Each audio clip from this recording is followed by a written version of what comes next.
지소미아 조건부 연장 결정 이후 일본 경산성의 왜곡된 발표를 둘러싼 논란이 계속되고 있습니다. 일본 정부의 진심은 도대체 있기나 한 것일까 의구심이 들고 있는데요. 이에 갑자기 떠오르는 영화 한 편이 있습니다. 최근 국내에서도 개봉을 했던 영화이나 일본에서 제작한 영화라는 이유로 개봉하자마자 망한 케이스이기도 한 영화입니다. 바로 일본 내에서 큰 방향을 일으킨 영화 신문기자라는 영화입니다. 영화 포스터에는 국가가 숨긴 충격적 진실이라고 적혀있지만 사실 톡 까놓고 국가라는 말 대신에 아베라는 말을 넣어도 될 정도로 현 아베 정부를 신랄하게 비판한 영화입니다. 영화에서 다뤄지는 사건은 크게 세 가지입니다. 여기자 성폭행 사건, 신설대학 설립에 관한 익명의 제보, 그리고 이 사건과 관련된 정부 관료의 자살이죠. 흥미로운 건 이 사건들 모두 아베 정부 하에서 실제로 벌어진 이토 시오리 성폭행 사건, 가케 학원 스캔들, 모리토모 학원 스캔들을 모티브로 하고 있다는 겁니다. 스기하라 역을 맡은 마츠자카 토리 또한 대본을 읽고 이렇게 직접적인 영화를 만들어도 되나? 라며 놀랐다고 할 정도이니 다큐멘터리 영화라고 봐도 무방할 정도입니다.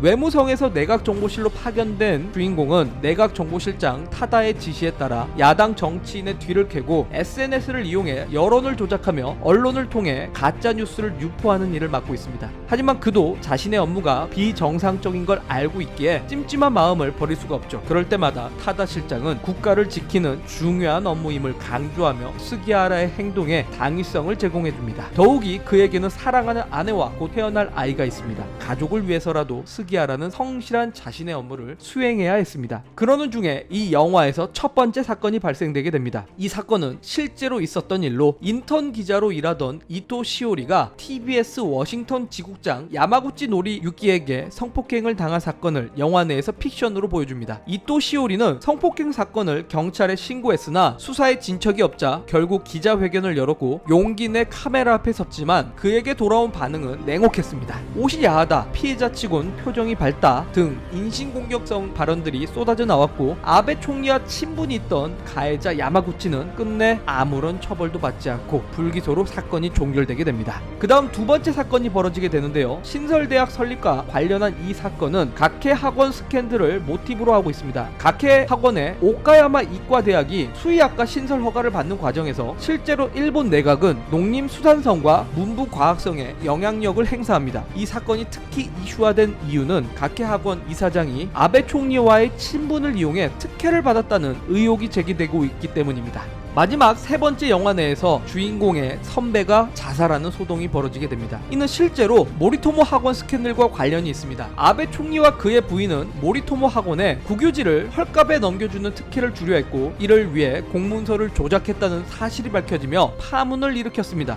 또한 문서 조작에 연루된 재무국 직원이 상사가 문서를 고치라고 지시했다는 내용의 메모를 남기고 자살을 하기도 했죠. 하지만 사건의 관련자들은 증거 불충분으로 모두 불기소 처분되었고 어느 누구도 처벌을 받지 않고 마무리되었습니다. 잔인하게도 이 영화는 완벽하게 정의가 승리하는 통쾌감을 관객에게 선물하지 않습니다. 그렇기에 더욱 현 시대를 사실적으로 반영했다는 느낌을 받죠. 일본의 현 정권에서 권력을 독점한 소수를 위해 정부 조직이 국민을 농락한 바가 있고 다수의 언론이 이에 동조를 했습니다. 그리고 이들은 여전히 대한민국 우리나라와 관계에서도 역시 진실을 숨긴 채 행동을 하고 있습니다. 조만간 다른 영상을 통해 또다시 인사드리겠습니다. 궁금한 점에 대한 댓글은 언제든 환영하니까요. 구독과 좋아요 버튼은 꼭 눌러주시길 바라겠습니다.